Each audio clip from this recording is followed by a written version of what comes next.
to allow its school children to be slaughtered over and over again. Depending on how far back you go in your life, for some of us, school shootings might begin in 1966 with the school shooting at the University of Texas. But for perhaps the younger generation, it would begin at Columbine High School in 1999. Since the 1999 shootings, there have been 14 mass shootings at schools. Those are defined as 4 or more dead. And if we count all the shootings in schools, we would literally have hundreds of incidents. Yet, we haven't been able to get our hands around the situation because it keeps occurring over and over again. And it's because we've allowed it to happen. And the definition of insanity is allowing the same thing to happen over and over and somehow expecting the outcome to change. A few days ago, a good friend of mine posted on Facebook that prayer without action has to stop. Now let me insert this caveat. Prayer must always come first. It opens communication with the Almighty and helps us to discern where we might go next. But prayer without action is like a sentence without a verb. It's incomplete. And I give thanks that here at PUMC, we've long been known as an action-oriented church. All of our outreach, all of our ministries are founded on this idea, embodied in the 2nd chapter of the book of James, which of course was written by the brother of Christ. And he says, "What good is it, my brothers and sisters, if someone claims to have faith but no deeds? Can such faith save them? Suppose a brother or sister is without clothes and daily food. If one of you says to them, 'Go in peace, keep warm and well fed,' but does nothing about their physical needs, what good is it? In the same way, faith by itself, if not accompanied by action, is dead." Let me repeat that again. Faith by itself, if not accompanied by action, is dead. I guess the next question is, but what can we do as the people of God to stop all of this? We're Christians. For the most part, we're not law enforcement officers. We're not frontline social workers. We're not educators. Yet, we can advocate forcefully for a dramatic expansion of mental health services in our schools and in our communities. I agree with my friend Dan Koenigs, who's a mental health counselor himself, that there is a full-blown mental health crisis in America today. And it's just going to get worse. Of all the actions that we might undertake in an attempt to stymie school shootings, this is perhaps the one with the most oomph. But on top of this, we can and should decry the American culture of violence, which is deeply embedded in all of our psyches. You know this. It's in our movies. It's in our television shows. And it's certainly in our videos. I think it's going to require each side, the liberals who push back against censorship and the conservatives who push back against gun controls, to give ground. As I was researching this sermon, I was quite literally blown away by the number of video games in which the object is to shoot others. One game I stumbled across, hard to believe, it's called JFK Reloaded. The goal is to shoot the president as he rides through Dealey Plaza in his car. The better your shooting, the higher the score. This is what one reviewer of the game said. You can choose to let JFK live as well, or you could just shoot the driver of Kennedy's motorcade and just shoot random people in cars and off sidewalks and stuff.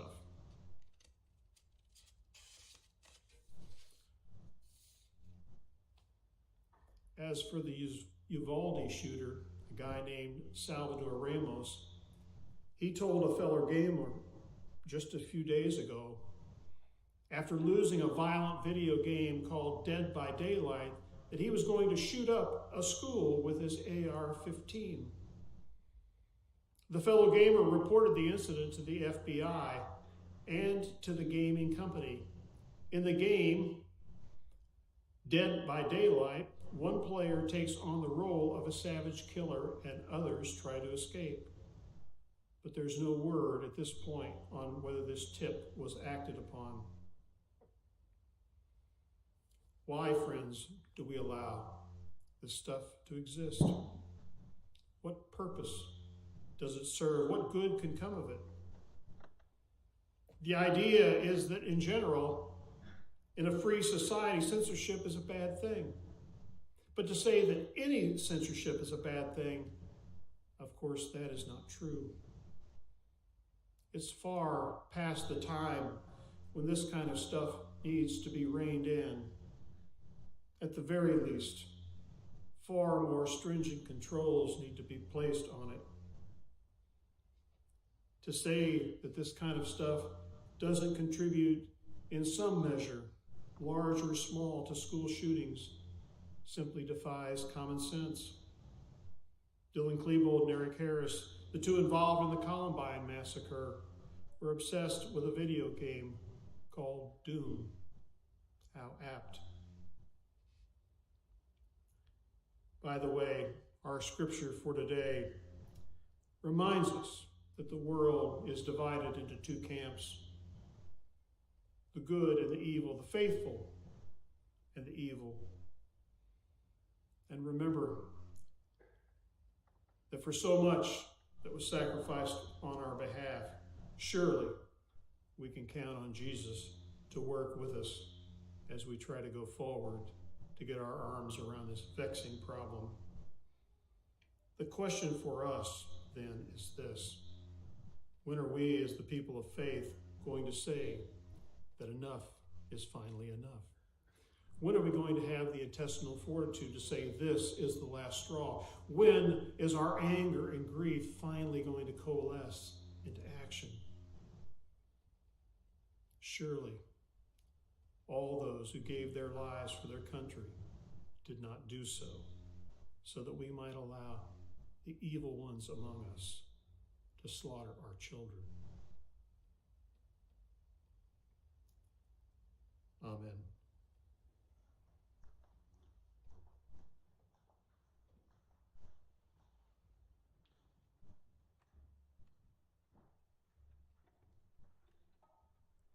Good morning. Good morning.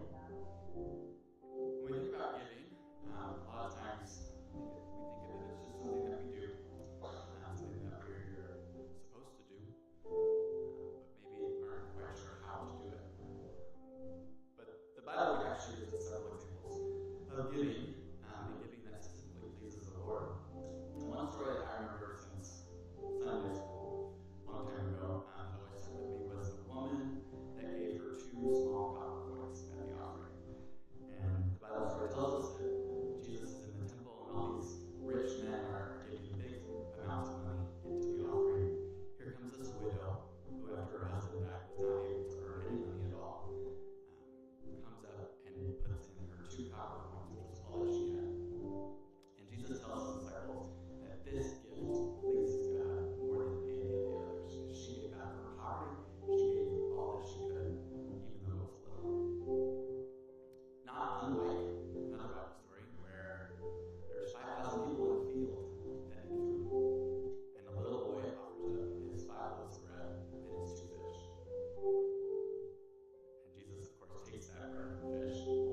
Early spring day, may we always remember the words of this traditional Irish